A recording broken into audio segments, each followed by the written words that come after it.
Hi friends, this is Carmen. Welcome back to my channel. If it's your first time here, welcome. My channel is all about succulents, cacti, lots of houseplants in my apartment setting.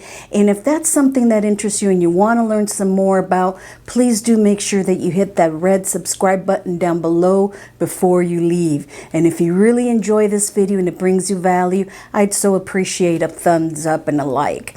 Today I have a special video for you. I'm going to be sharing with you a couple of plants that I just received from a company that I absolutely love, and I have lots and lots of their plants. So let's get to it.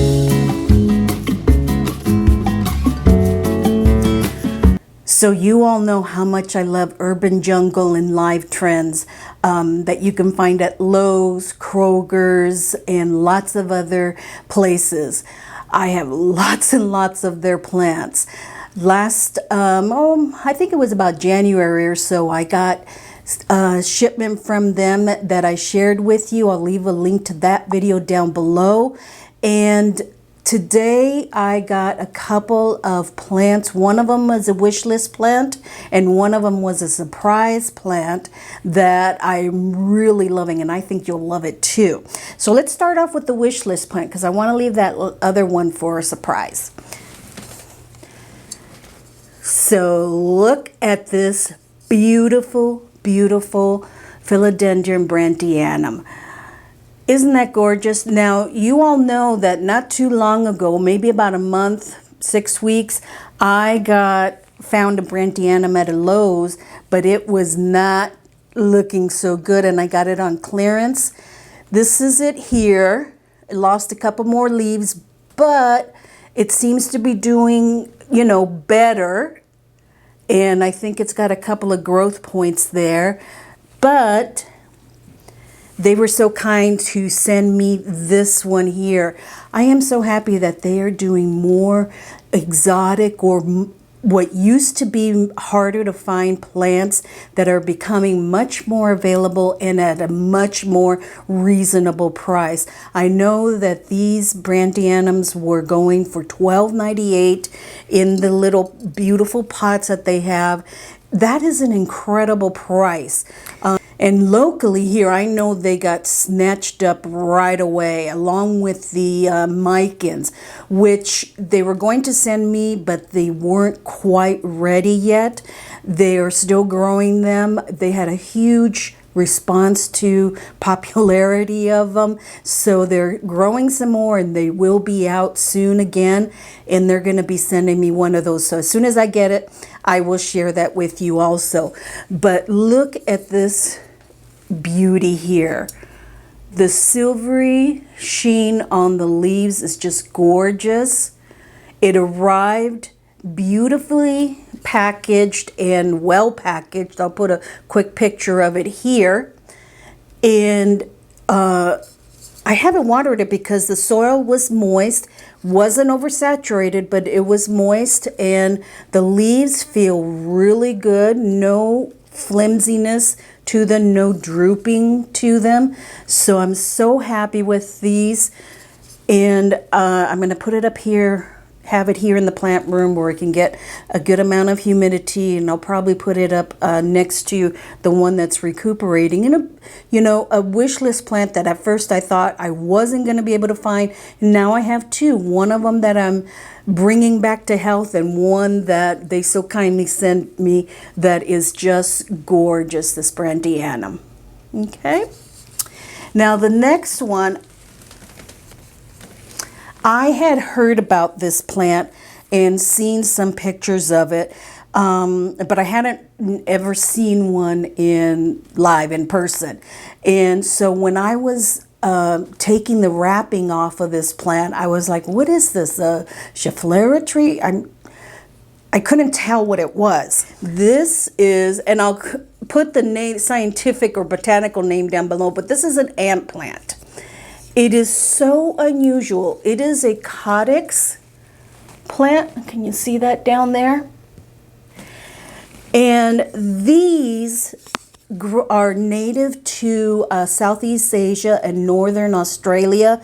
You basically find them, they're epiphytes. You basically find them growing off of trees. And the caudix inside has all these little channels and little caves and I'll show you a picture of one that was cut in half so you can see what it looks like here. But these plants have a symbiotic relationship with ants, hence the name ant plant. Ants live inside the caudix in all those little caverns that they have in there, and they protect the plant from other little bugs, give debris, nutrients to the plant, and the plant itself gives them a place to live. So it's a nice little relationship they have. Now that is in the wild. Don't think that, you know, you have one of these in your home, you're going to have ants, you know, growing in with your plants. Now, I'm assuming probably, you know, people that have like ant farms and stuff, they probably put one of these in their little ant colony and stuff. You know, I could see that happening, but I'm not going to be doing that. I am going to be enjoying this beauty here. Now, this guy, from the research I've done so far, loves humidity, so it will be here, very close to the humidifier. And the soil loves to be evenly moist. Don't let it dry out because it will be more difficult for the roots to recover from a complete dry out. So it may need water more frequently than some of the other plants, maybe twice a week as opposed to once a week. This can be mounted. I have seen pictures of them mounted on boards with sphagnum moss. You know, in the wild, they're mounted to trees. Just the roots are attached to them. So that's how they survive.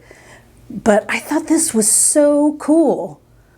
Now it looks like the top here was cut. They probably propagated it, but it can grow big to about a couple of feet wide. The caudix can grow very big. I'll show some pictures here. Can grow very big if you let it, obviously. If you keep it more compact in a little pot like this, it won't. But it can grow much bigger. And I do love the terracotta pot that they've sent with it. And the wonderful thing about all these pots is if I'm tired of seeing it in this particular pot, I'll just switch it over to another one that maybe has a wider lip or the one with the stripes on it. So that makes it really, really convenient. But this is such a cool plant. I'm so happy and so thankful to Urban Jungle, Lauren and Melissa. Thank you so much for sending this to me.